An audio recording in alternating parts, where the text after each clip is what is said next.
Santa Claus is coming to town, and he is bringing all the bulls in the market a swift kick to the plums. On today's show, we're going to be discussing a brutal day in tech stocks, including whether or not Tesla is going to $0 a share. Before we get started, please like today's stream, subscribe to our channel. Nothing we say is financial advice. Please do your own research. We're just a couple of guys who like talking about the markets.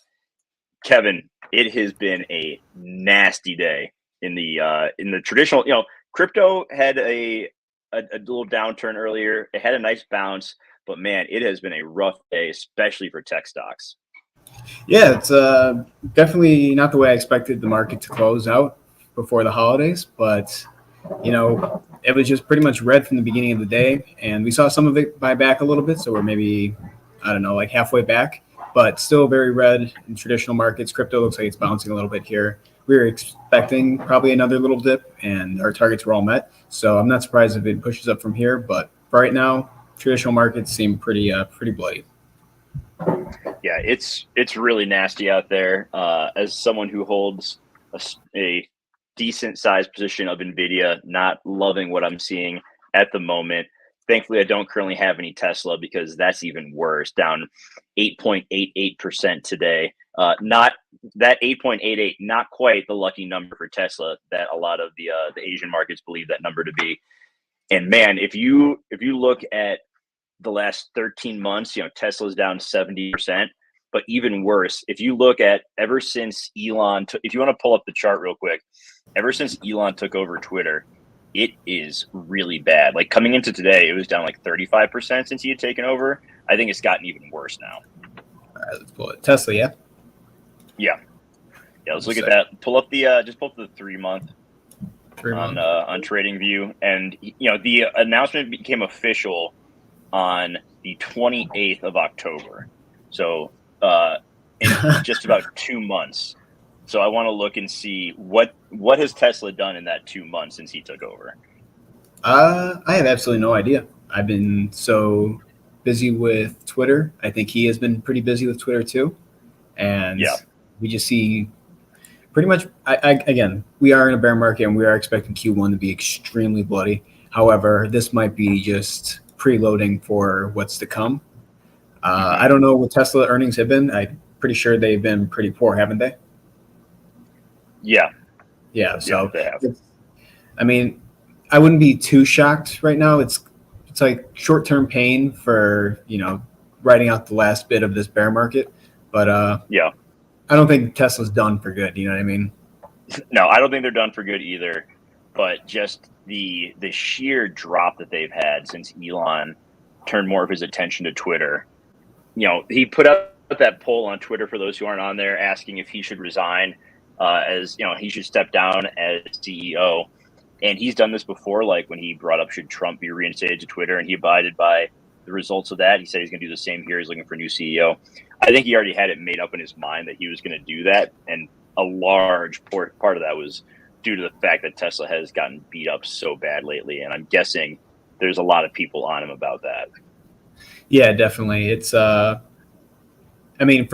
Tesla being his bread and butter, obviously that, and SpaceX, Twitter is just something that he acquired, and he's put so much time into Tesla and for SpaceX. So I wouldn't be surprised that he's like, what, we got Twitter to a place where I'm kind of happy. Let me just put someone in there, kind of do what I would technically do, and just go back to Tesla. Hopefully, bring the company back. The stock at least up a little bit higher.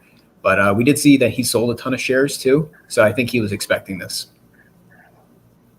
Yeah, I need to pull up the audio from this, but he was on a Twitter Spaces late the other night and basically put out the information that was kind of private, that they're operating at like a multi-billion-dollar a year deficit right now. So Twitter's just burning through cash.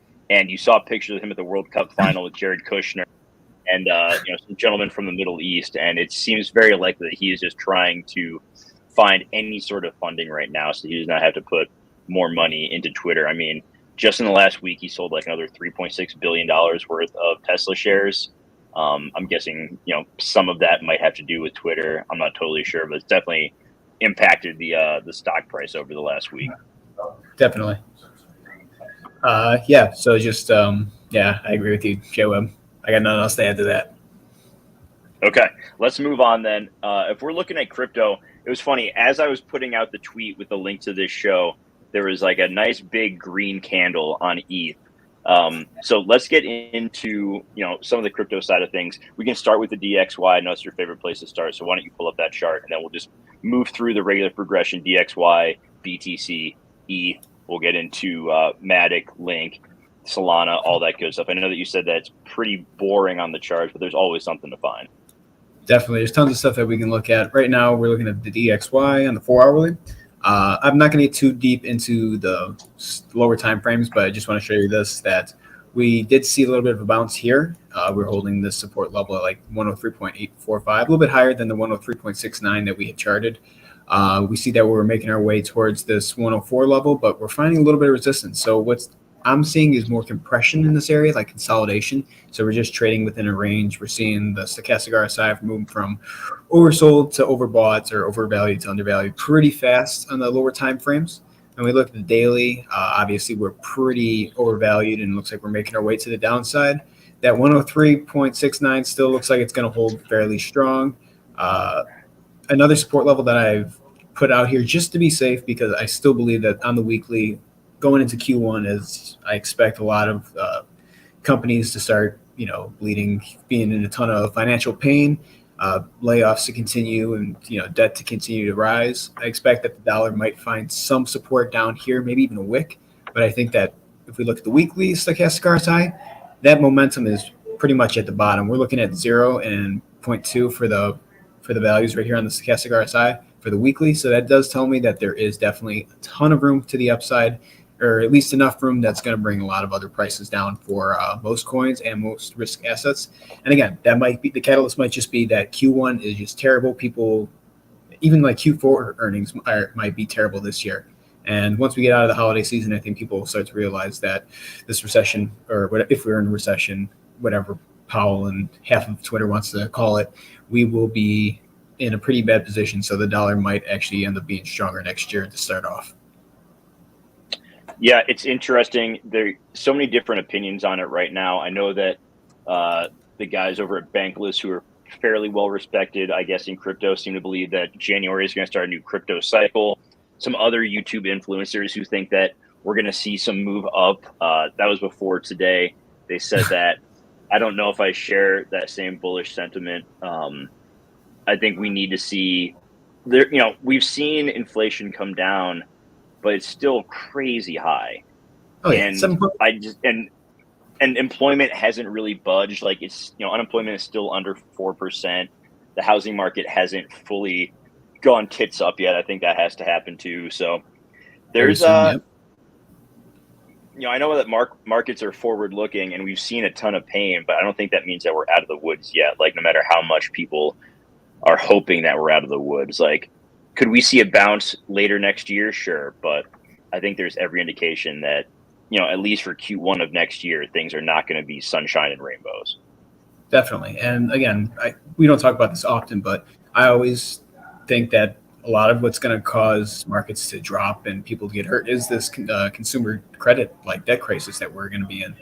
Tons of people have been leveraging like credit cards nonstop because everything's so expensive. But the worst part is if, layoffs start to happen, people are going to resort to that because that's going to be their final, how can I survive? They're going to obviously leverage debt. And once the banks, start calling in some of that debt, people are going to either go through bankruptcy. We're going to see, markets slow down for a lot of retail.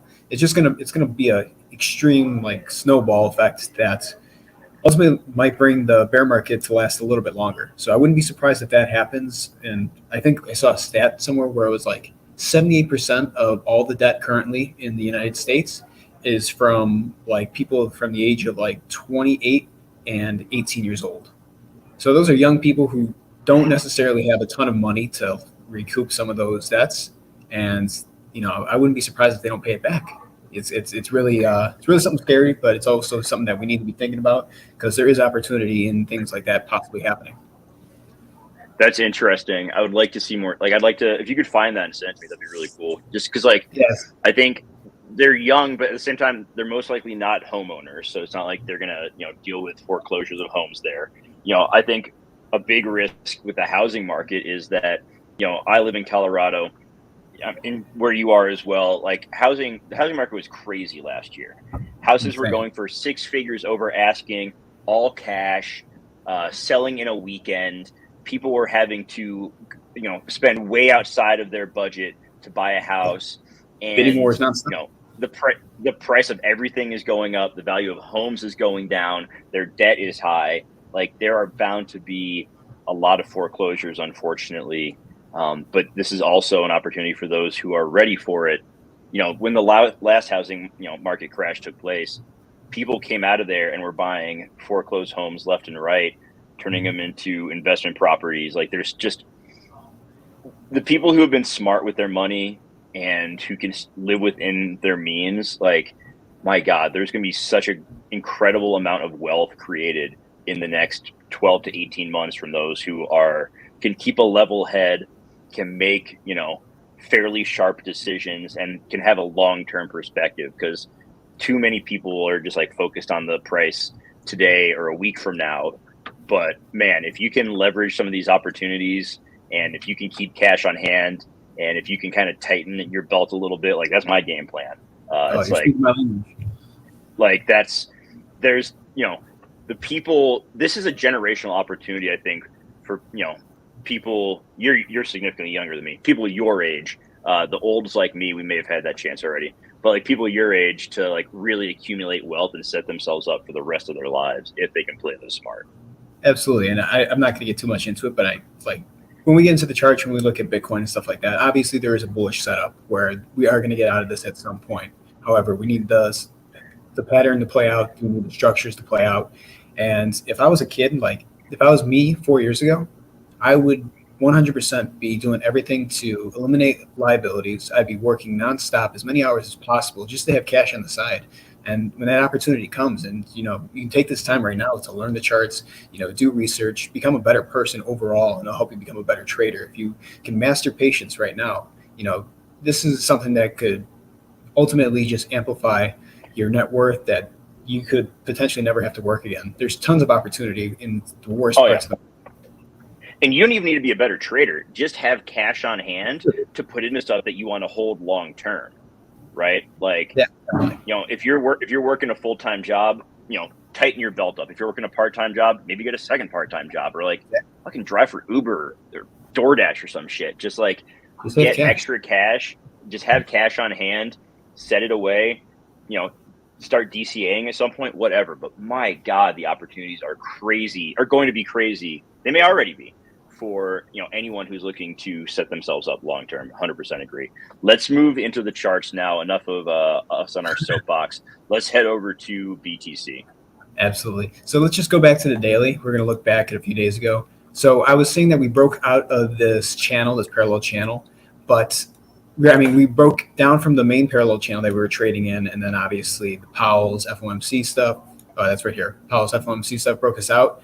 And we didn't go down as much as we would like. Like, obviously, we see that we broke out of this one from the FTX, and it was a considerable amount. But we broke out of this as barely. We kind of just trading sideways, consolidating. We were pushing up a little bit higher, and then we broke out of that. And our targets were probably around like 16.3. It went down to 16.266, around there. And then we saw a bounce back up. And we're still, again, just ranging, consolidating sideways. This is what I meant by boring. Like, this is the end of the year. We're going to see a lot of just sideways movements. Even if the price pumps up, 2% here, it goes down 2% there. It might be doing that for a while. And if we look at the stochastic RSI, obviously on the daily, we're pretty oversold. So we have tons of room to go to the upside. But if we look at the lower time frames, we're going from here to there without making any price movement, like barely anything. So what that tells me is that the market right now is just consolidating. It's going to take time for us to get nice and reset on those overbought stochastic RSIs. But currently, it's just boring. And I'm sorry to say that, but that's just what it is. But I want to take a look at the monthly, because we are about 9 days out from the monthly close, and we're looking at some of these candles. And obviously, we have our main levels. So the main level that we were talking about for months, if we go under 19.6, we're probably going to go towards the next major level, which is 14K, which is down here at this orange dotted line. As we came down, we can see that we're also below this 17.54 level. Now, I do think that there is a potential possibility that we do retest that level. As a matter of fact, though, right now we're going to have to just, yeah, sorry.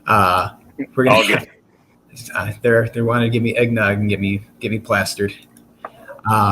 Let's see. Hey, hold up. Lean into it. 'Tis the season, okay? Like, don't turn down eggnog right now. I can vamp for a minute if you need me to. I'll just like make stuff up.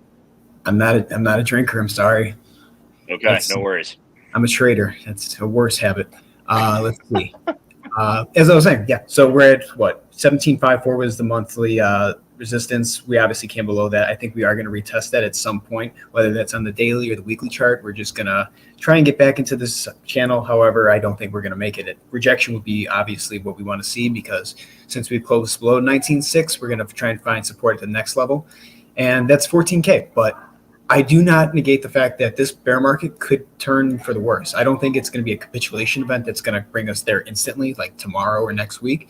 I don't count that out, but I think it's going to take its time to play out. I think a lot of retail people, investors right now are buying Bitcoin. That's why we're seeing, super low volume and the price is not going up much. And I think that people who have tons of money, they're sitting on the sides. They're just waiting for retail to sell. And they will let this drag out as much as possible. Again, for similar reasons like we talked about, young kids trying to make generational wealth. They're going to want to buy this absolutely dirt cheap, and I'm just not seeing it right now. And if we've got rejected from this 19.6 level, 14 is the next one. I think we'll wick even below that, but support at 14K remains the macro support level for me. I heard someone say, a fairly well-known crypto YouTuber say that they thought that we could get back into the 30Ks in the next 3 months with BTC. And I was just like, that is optimistic. Maybe bordering on delusional. I sent out a tweet the other day, and it's like putting one hand, wishing the other, see which one fills up first. And yeah, I can tell you there's going to be a lot of dookie in that one hand. All right. So again, let me just and there's also two other things on Bitcoin. There's actually a lot of stuff to Bitcoin, so it's not super boring. But we're just looking at the big picture, right? This cross right here, the 200 and the 50 EMA, that will come soon. And I expect that to come, the collision course to happen in Q1. Obviously, we have to be patient. We have to let structures play out. When that happens, I do expect us to go test that 14K level. And if not, that could go even below that. So that's just something to keep in mind. But at the same time, if we want to look at macro bullish, we are trading in that falling wedge pattern. And these tend to break to the upside. So it's just going to take time. We have to, be patient, not get upset by, price fluctuations, and eventually we will get there. But as for right now, we can't stay oversold on the monthly stochastic RSI before we begin to make our price moves to the upside. Okay. Anything else on Bitcoin before we move into Ethereum? No, let's get right into ETH. All right, let's do it. All right, cool. So with Ethereum, we did see pretty good pump, actually. Let's look at the 4 hourly. Yeah, we saw Ethereum pump. I think a lot of people are going long on Ethereum.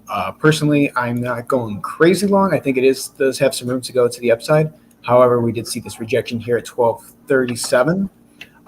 In my opinion, I do think that it's possible that we get between 1240 and 1269. And, I think that's just a good range.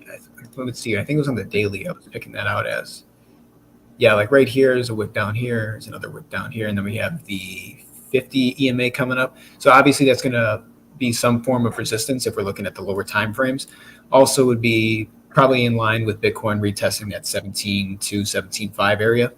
But if we look at this is the weekly, let's go to the monthly. Kevin, real quick, as you're pulling that up, I got a question for you. And I want to get more information about this. Right now, I'm just kind of thinking out loud. We still don't have an update on when all of the staked ETH from pre-merge is being unlocked, do we? I have absolutely no idea. I thought it was going to be unlocked sometime after the merge, like maybe December. Maybe I'm getting Chainlink mixed up with it. But it was supposed to be sometime soon, I thought.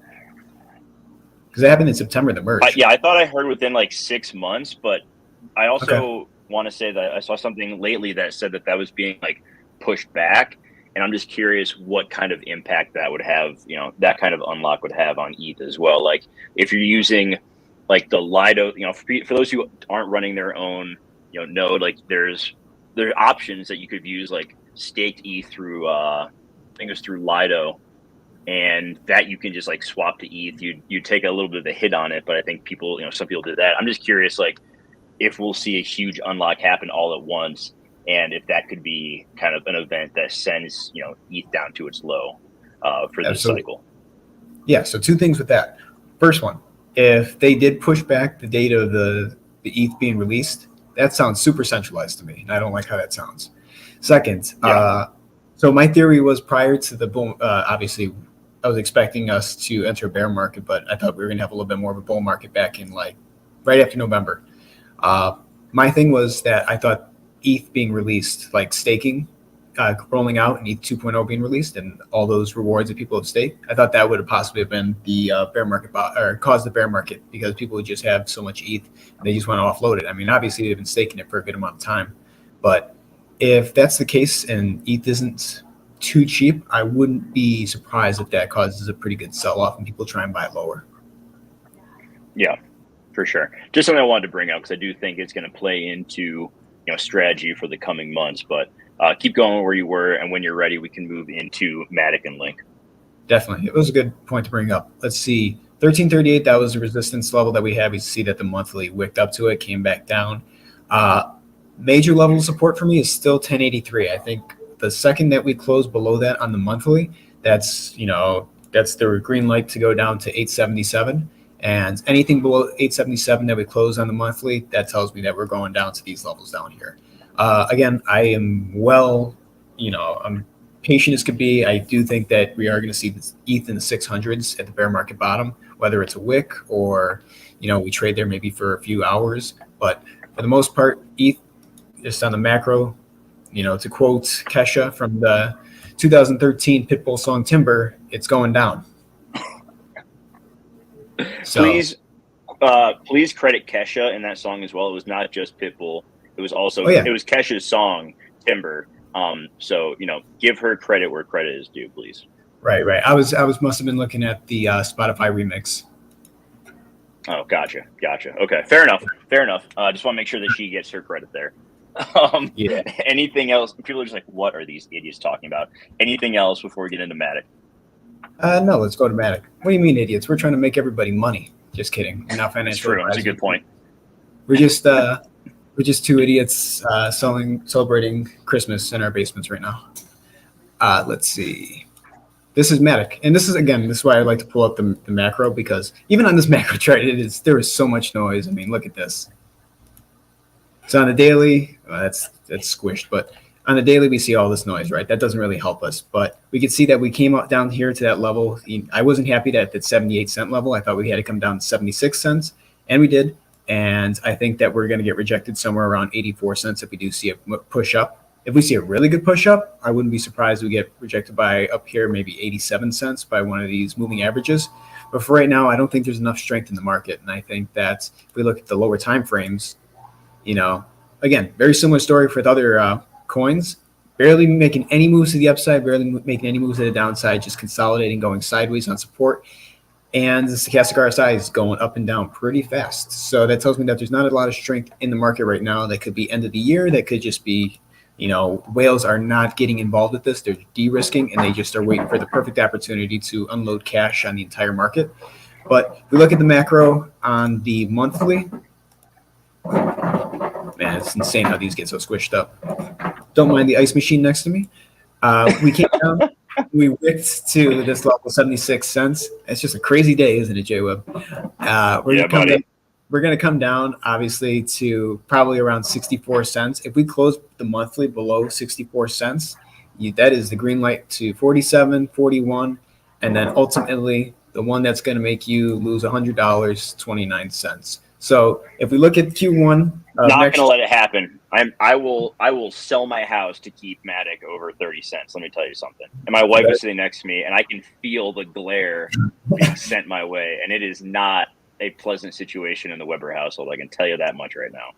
No worries. But again, it's gonna Q1. I definitely think that we're going to see negative price action across all markets. It just seems inevitable. But to quote Fred Durst, we're going to keep on rolling all the way down to those levels. And Kevin, God, you are on some shit today, and I'm here for it. I think they must have slipped me some of that Christmas juice upstairs. I have no idea. But we're going down, and we're probably going to see these levels broken. And I say the macro because a really bad print. You're going a little robotic on me there, buddy. Oh, my bad. It's probably internet or you're robotic too. It's probably the ice machine. It's breaking up the Wi-Fi.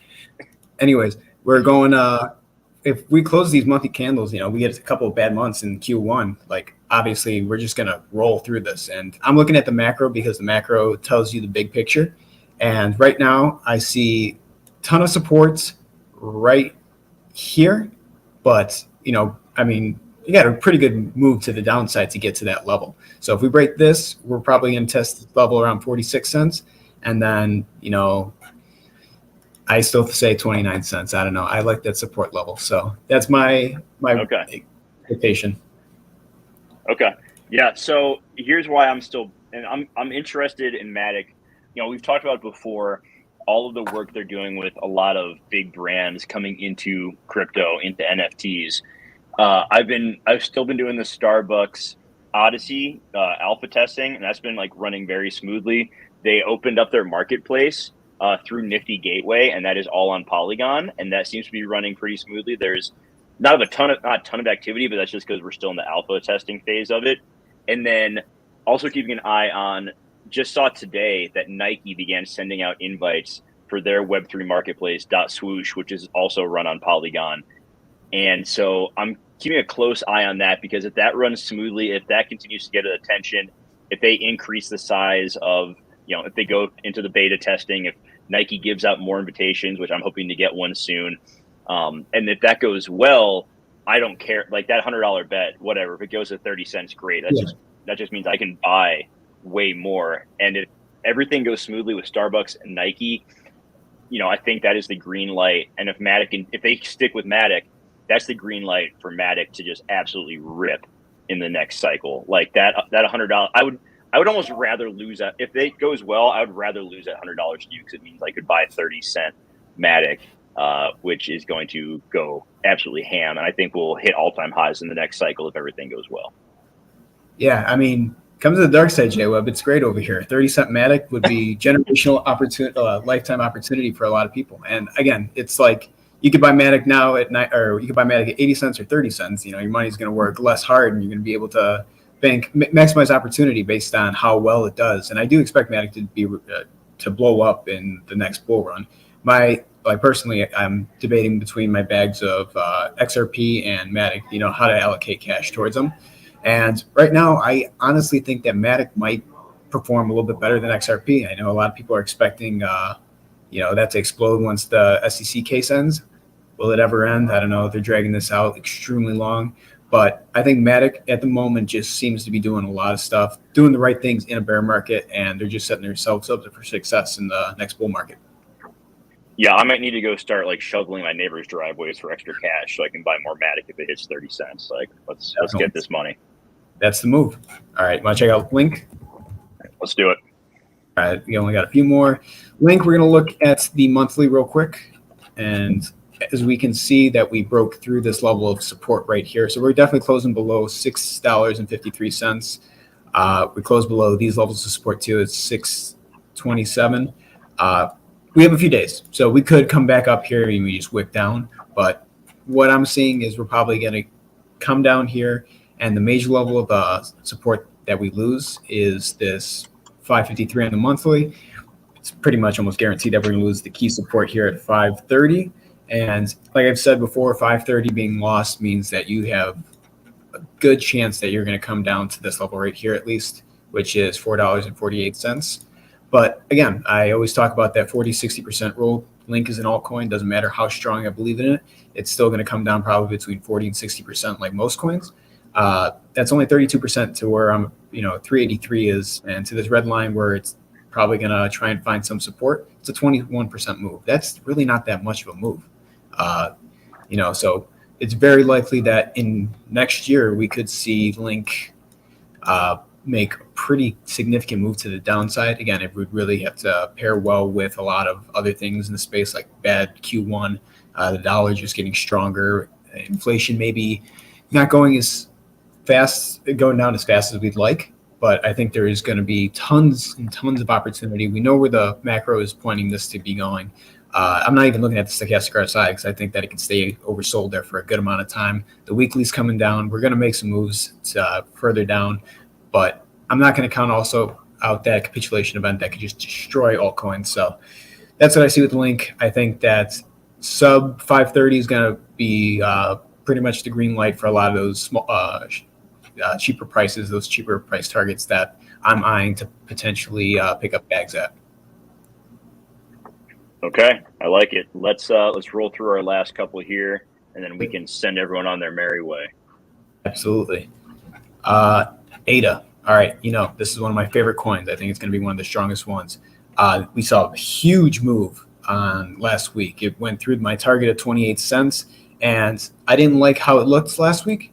I thought that we were still possible going down a little bit further. The main thing was the stochastic RSIs and the lower time frames were telling me that it was pretty overbought, which means that we would see some negative price action. Obviously, we came down into this target level of between 25.6 and 23 cents, and we wicked into it. We're currently still trading in it. I wouldn't be surprised if maybe we go a little bit lower, but it looks like the stochastic RSI in the lower time frame is getting close to overbought, so I wouldn't be surprised if we do one little last wick in there. This is, for a lot of people, this is a really good accumulation zone for Cardano, and I love Cardano, but personally I think that we're going to go a lot lower, and the main reason is because of the macro. So we're going to look at the macro, and we're going to look at that 28 cent level, and we're also going to look at this 32.96 level. So the 32.96 level, we wicked up to it back in December, or this month actually. We wicked up to it and we got rejected, and we got rejected from that means it's probably go to the next level, which is currently 28.05. However, 28.05 is also broken at the moment. I don't know if we're going to get to 28.05 before the end of the year. I think that we are going to retest it at some point, but the next major level of support is 18 cents. So if we don't absolutely get above that 28 cent level and close a few months in there, I am very confident that we're probably going to test that lower support there on the monthly. And Cardano was 310 at the height of the bull market last year. And, a lot of people were buying at $1, $2 and stuff like that. But say 20 cent Cardano, that's 15x or something like that to where it was at the all time in the bull market. It's pretty good returns, but it's pretty scary looking at the chart right now because it's telling me that it's going to go down there. It's just a matter of time. Okay. I mean, I don't have any Cardano bags. I just might, when you tell me to buy it, I just might buy it, and we'll just kind of move on from there. And one thing I love about Kevin, when we start our crypto fund that is going to take over, we're going to be Two Arrows Capital, but we're going to be better than them because we're not going to trade with extreme leverage. So when we start our fund, we'll start with Cardano. I heard that there's a hype house in the Bahamas that's open now. We could start there. Did you see that? Did Sam really get out on 200? Just to take a quick detour, did he really get out on $250 million bail? Yeah, I guess. I don't know. It's that's insane. I saw Caroline got charges pressed against her, but apparently she did a plea deal where she doesn't have to where she's pretty much blaming everything on Sam. So I think it was like she missed the possibility of getting 111 years in jail for being a terrible trader. So I guess her and was it Gary Wang or whatever, they're rolling on Sam. Yeah. I mean, man, 111 years, Sam Bankman-Fried. I don't know. That's a pretty easy choice, I feel, for them. Yeah, I mean, if they're getting out scot-free and he's going to be the one taking the hit, I can't believe they let him out and that someone put up that much bail money. Who was it? Was it the Clintons? Did the Clintons bail him out? We can get into some crazy conspiracy theories if we want. I am. No, never mind. Let's keep moving through the charts. We don't need to go down that road. I keep my head down. That's my favorite thing in the world to do because the charts are down when I look there, and that tells me where to buy. That's all I know. Okay, fair enough. That's probably a good call. I might be in danger now that I even brought that up. Yeah. Good luck. Let's see. Yeah, so let's just look at Binance because, again, Binance, there's the one candle that scares the living daylights out of me, and that is this candle right here in the bull market from February 2021, that is. Yeah, so we're coming down. We are going to probably close below this level right here, which we saw we wicked in July of 2021. That became a little bit of support. We, closed September and October with wicks down there. And we broke through it in November, and we're currently below it. But I think if we close below this, we're going to retest this 208, 207 level. And we close below that, and we find resistance on this level. Hello, $46 BNB. Crushing, absolutely crushing. It's for anyone holding that. I really hope that we find support currently, that maybe people, actually, I really don't care. The price is going to go where the price is going to go. And our best option is just to read the charts and, make estimated guesses on where this thing will find support. But I wouldn't be surprised, because if we look at the weekly, we're still making room to the downside. But if we look at the daily, I think it was the daily at the sticking up RSI. Yeah, it's on the rise, and it's not making much price movement to the upside. Volumes are pretty low. So I do think that it's possible that we maybe get rejected at this 258 level, like I was talking about last week, and we do go down to 207. Is that before the end of the year? Right before the monthly candle close? I don't know. But sub 207 on the monthly, 1 or 2 months, probably going down to $45 at some point. Okay. That would Crushing. be quite the fall, Kevin. Yeah, that'd be brutal. Yeah, I think that was the last coin I had on there too, yeah? Yeah, I think so. All right, well, we're going. That's... I think that is a good place to wrap it heading into Christmas weekend. Hopefully, we got I think we got PCE data coming out in the morning from the Fed, so we could have one more day of volatility before we head into the holiday. I know that TradFi markets are closed on Monday, but like you said, crypto never sleeps, buddy. So that's going to wrap it for today. Kevin, I hope you have an awesome Christmas. We'll be back on Monday. We're going to take a look at the charts. We're going to see what's going down. But that's going to wrap it. Have a Merry Christmas, everybody, if you celebrate. Happy Hanukkah for those who celebrate that. And we'll be back on Monday. Stay safe, everyone. Ho, ho, ho. All right. For Kevin, for the team at FLOLiO, I am Jeremy. If you're still watching, like the stream, subscribe to our channel. Not sure why you wouldn't be at this point. And we will see you next time, everybody. Take care. Take care.